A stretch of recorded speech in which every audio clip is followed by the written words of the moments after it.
Hello student, it's your bio classes and today we will discuss the second part of the transportation in which we will be discussing blood vessels. Previously, we already learned about the blood, components of blood and the diagrams. So let's discuss today blood vessels. See, what is blood vessels? Previously, we have already learned about the blood and now there is a word vessels. Vessels that means a cylindrical tube-like structure. Cylindrical tube like structure जिसमें से blood flow करेगा. Okay, and here is a topic. it carry the blood throughout the body, either is oxygenated and deoxygenated.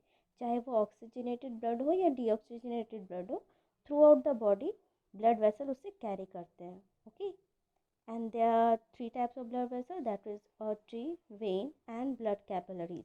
ये तीन type के जो blood vessels है, artery, vein and capillaries, ये blood को कैरी करेंगे. ओके, जो कि ऑक्सीजनेटेड भी हो सकता है, डीऑक्सीजनेटेड भी हो सकता है.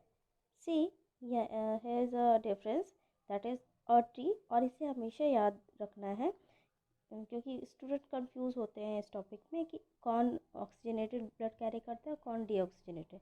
तो इस टॉपिक को मेनली माइंड में रखना है कि आर्टरी हमेशा ऑक्सीजनेटेड ब्लड को कैरी करता है. ठीक है, एंड वेन्स हमेशा डीऑक्सीजनेटेड ब्लड को कैरी करते हैं. ये माइंड में सेट कर लेना. और क्योंकि यहाँ पे आप जो ये वर्ड पढ़ रहे हो आर्टरी एंड वेन, ये आगे आपको अदर वर्ड्स में भी मिलेगा, जिसमें आपको एक वर्ड मिलेगा that is pulmonary artery and pulmonary vein. तो इसका काम जस्ट अपोजिट हो जाता है, रिवर्स हो जाता है. तो वहाँ पे स्टूडेंट कंफ्यूज करते हैं. तो आप एक पॉइंट को याद कर लोगे ना, artery oxygenated and when deoxygenated, तो जस्ट उसे अपोजिट कर सकोगे आगे में, क्योंकि हार्ट के फंक्शन में आपको ये जानना है. तो अभी इस टॉपिक को क्लियर कर लो यहाँ पे. Okay, now gases exchange takes place between blood and cell at capillaries. Obviously ये जो आर्टरी है और ये वेन है जो ऑक्सीजनेटेड ब्लड को कैरी कर रहा है और ये डीऑक्सीजनेटेड ब्लड को कैरी कर रहा है, इनका जो गैसेस एक्सचेंज है ना, ये कैपिलरीज में होता है. ये अभी आप आगे टॉपिक्स में जानोगे और एक डायग्राम है उससे मैं बताऊंगी इसमें. तो ये चीज़ ध्यान रखना कि ये जो ब्लड का एक्सचेंजेस हो रहा है, गैसेस एक्सचेंज ब्लड में, ये कैपिलरीज में ही होता है. कैपिलरीज और थ्रेड लाइक फाइब्रस स्ट्रक्चर जहाँ पे ये काम होगा. And there are three types of blood vessel, artery, vein and capillary. Now discuss one by one. See, firstly we have to discuss capillary. Blood vessel which have a single celled wall. Single celled wall इसलिए ताकि वहाँ पे diffusion process आराम से हो सके और we call that osmosis process अच्छे से हो सके. क्योंकि अगर वो थिन सिंगल वॉल्ड हैं, दैट मीन्स थिन स्ट्रक्चर्स होंगे. थिन स्ट्रक्चर्स में डिफ्यूज़न प्रोसेस अच्छे से हो सकता है. तो इसलिए कैपिलरीज, इसलिए क्योंकि आर्टरी वेन जब एक जगह कैप्चर होंगे तो वे यहाँ पे कैपिलरीज में यहाँ पे डिफ्यूज़न प्रोसेस अच्छे से हो सकता है. O2 और CO2 का गैसेस एक्सचेंज अच्छे से हो सकता है इसलिए. Okay, see here is a diagram. मैं ये बाद में भी आपको और अच्छे से एक्सप्लेन करके बताऊँगी, ये आगे भी है इसलिए. सी, यहाँ पे एक यहाँ पे हार्ट और यहाँ ब्लड कैपिलरी शो किया गया है. हार्ट से ये जो ब्लू कलर का आप लाइनिंग देख रहे हो, ट्यूब लाइक स्ट्रक्चर, ये क्या शो कर रहा है कि यहाँ से CO2 blood, that means CO2 contain blood, deoxygenated blood body से हार्ट में जा रहा है. ओके, और बॉडी से deoxygenated blood obviously body use कर लिया है O2 को, तो उसे CO2 में कन्वर्ट करेगा. और जब CO2 में कन्वर्ट करेगा तो इसे हार्ट तक वो लेके जाएंगे एंड देन हार्ट उसे ऑक्सीजनेट करके फिर से बॉडी में ट्रांसफ़र कर देगा. दैट मीन्स ये O2 blood contain, O2 rich blood है जो इसमें कंटेन करेगा. और यहाँ पे ये जो आप सिस्टम देख रहे हो, ये बॉडी में there is a place where the O2 and CO2 exchanged. जब O2 हार्ट भेज रहा है and the body capillaries exchange that O2 and CO2, उसके बाद फिर CO2 वाले ब्लड हार्ट में जा रहे हैं फॉर ऑक्सीजनेशन. ये प्यूरिफिकेशन का प्रोसेस ऑल टाइम बॉडी में होते रहता है और इसी के बीच में लिम्फेटिक सिस्टम वर्क करते हैं. ये जो आप डायग्राम देख रहे हो ग्रीन कलर का, ये लिम्फेटिक सिस्टम का वर्क है। यहाँ लिम्फेटिक सिस्टम काम करेंगे बीच में ब्लड में ऐड होके। ये जो डायग्राम आप देख रहे हो सेकंड डायग्राम, ये जो वेन्स है and there is artery. Artery जो ऑक्सीजनेटेड ब्लड को कैरी कर रहा है, रेड कलर शो कर रहा है, और ब्लू कलर CO2 ब्लड। और जो ग्रीन कलर का स्ट्रक्चर देख रहे हो that is the capillaries around the both of them. और इसी के बीच में गैसेस एक्सचेंज हो रहे हैं। ये जो आप वायलेट कलर देख रहे हो बीच में, that show the gases exchange. Wait, I am showing you, it's a blue colour, it's a red colour and the violet colour, जो कि शो कर रहा है कि यहाँ पे गैसेस एक्सचेंज हो रहे हैं और ये ब्लड कैपिलरीज में हो रहा है। Okay, so here is a third diagram जहाँ पे आपको इसका इस ट्यूबलाइक स्ट्रक्चर का ब्रीफ डायग्राम बताया गया है कि ये कैसे फिलामेंटल स्ट्रक्चर से, जहाँ से पोर्स प्रेजेंट है, यहाँ पे जो पोर्स देख रहे हो, और यहीं से गैसेस एक्सचेंज होना स्टार्ट करेंगे, यहाँ पे ये बताया गया है। Okay, now discuss the second topic. See artery a thick walled blood vessel, ये काफ़ी थिक होते हैं, ठीक है। ऑब्वियसली थोड़ा सा लॉजिकल आप सोच के देखो, ये ऑक्सीजनेटेड ब्लड को कैरी करता है। ओके, ये अगर ऑक्सीजनेटेड, अगर क्या ये करता है ऑक्सीजनेटेड ब्लड को कैरी, तो ये हार्ट से ऑक्सीजनेटेड ब्लड को कैरी करेगा, ठीक है।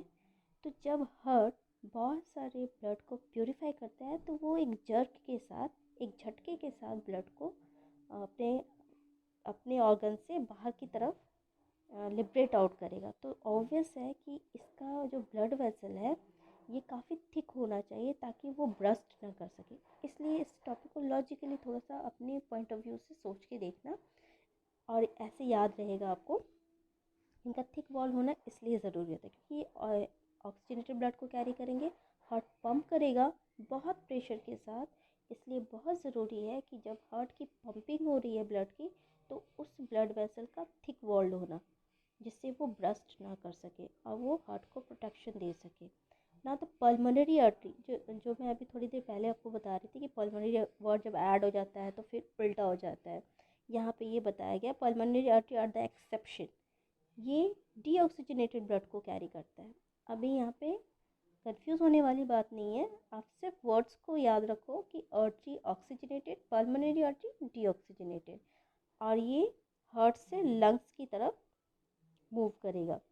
Okay, for the purification blood, अगर पल्मोनरी आर्टरी जब डीऑक्सीजनेटेड ब्लड को कैरी करेगा तो हार्ट से लंग्स की तरफ लेके जाएगा ताकि इसका प्यूरिफिकेशन हो सके। इस टॉपिक को हम लोग डबल सर्कुलेशन टॉपिक्स में ऑलरेडी पढ़ेंगे आगे।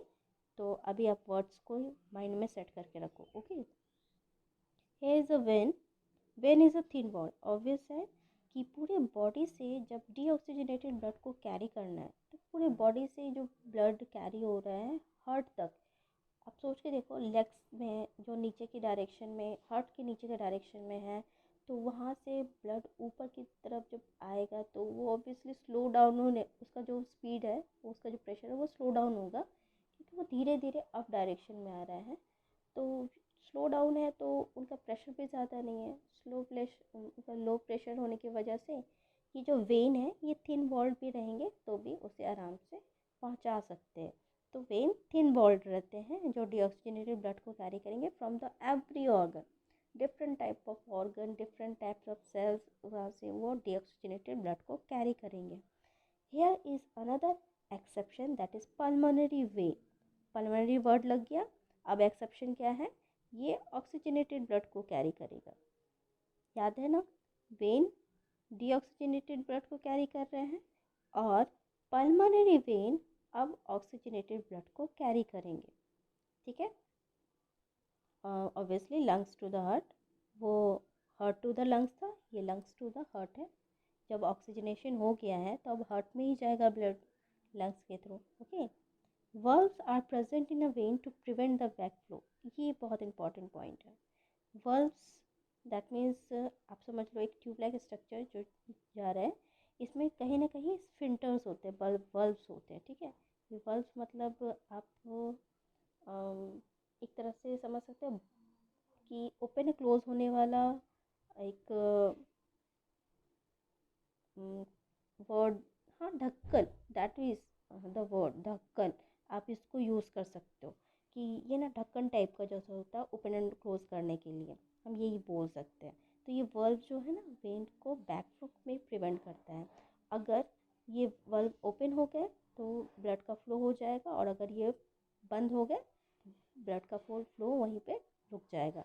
ठीक है, तो अगर ब्लड आगे की डायरेक्शन में मूव कर गया है और ये वाल्व उस समय ओपन था और बाद में जब ये क्लोज हो जाएगा तो इससे ब्लड बैक फ्लो नहीं हो पाएंगे। जब बैक फ्लो नहीं हो पाएगा तो ऑब्वियस है पूरे उस बॉडी पार्ट को मिल जाएगा ब्लड। आप इमेजिन करके देखो फॉर एग्जांपल कि जो डीऑक्सीजनेटेड ब्लड है वो लेग पोर्शन से हार्ट के रीजन में आ रहे हैं, और जब वो प्रेशर में नहीं आ पाते हैं, स्लो डाउन में रहते हैं, तो बहुत ज़रूरी है कि जब वो ऊपर की तरफ आए तो उस प्लेस को बंद कर दिया जाए। मान लो ये एक प्लेस है ट्यूब स्ट्रक्चर, यहाँ से लेग लेग है आपका, और लेग से ये ब्लड यहाँ तक आया और आगे की तरफ मूव करना स्टार्ट किया। तो आगे की तरफ जब मूव हुआ तो ये वाल्व बंद हो गया, तो ये बैक फ्लो नहीं हो पाएगा, तो ऑब्वियसली इतनी दूर के एरिया में ये ब्लड मिल जाएगा। उसके बाद फिर ये वाल्व ओपन होगा, एक वाल्व दूसरा वाल्व यहाँ है, ये ओपन हुआ, फिर ब्लड आगे की तरफ बढ़े, और उसके बाद फिर ये जो वाल्व है ये फिर से क्लोज हो गया। तो धीरे धीरे ऐसे ही आगे के डायरेक्शन में ब्लड मूव करते जाएंगे जब वाल्व का क्लोज एंड ओपन होना ये रहेगा तो। ठीक है, तो बैक फ्लो नहीं होगा और ब्लड अपने destination that is heart region वहाँ तक पहुँच पाएगा फॉर ऑक्सीजनेशन। ठीक है, सी द डायग्राम। ये रेड कलर आर्टरी को शो कर रहा है एंड वेन ब्लू कलर से शो हो रहा है। Artery red colour that means ये O2 ब्लड है, ऑक्सीजनेटेड प्यूरिफाइड ब्लड, और CO2 contained blood that is deoxygenated are showing by vein. जब डीऑक्सीजनेटेड ब्लड O2 वाला ब्लड बॉडी से कैरी होके आ रहा है वेन के थ्रू, और यहाँ कैपिलरीज में ये इंट्रैक्ट करते हैं, तो देयर इज़ अ पॉइंट, ये कैपिलरी का पॉइंट है, see in the diagram there is a capillary.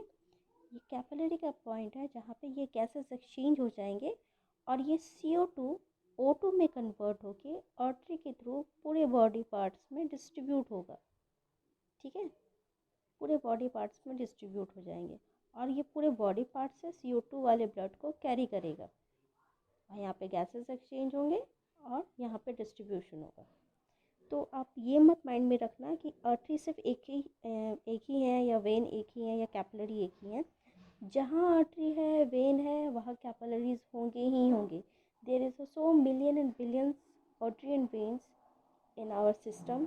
जब आप नर्वस सर्कुलेटरी सिस्टम को फर्दर स्टडी करोगे तो आप देखोगे very fine like structure, venules and arterioles, ये सब स्ट्रक्चर्स बॉडी में बहुत फाइनली प्रेजेंट है जो बॉडी मैकेनिज्म में वर्क करते हैं। और जहाँ पे ये कैपिलरीज होगी वहाँ पे गैसेस एक्सचेंज होना स्टार्ट हो जाती है। So that's the things, the differences between artery and veins and so many other differences जो आपके बुक्स में भी अवेलेबल है, like lumen structures and thinness जो भी डिस्कस किया, carrying the oxygenated deoxygenated blood, so many things. अगर आपको कुछ अलग डिफरेंसेस भी मिल रहा है, आपको समझ में नहीं आ रहा, तो you have to ask me. And till then next class में हम लोग हार्ट के बारे में डिस्कस करेंगे।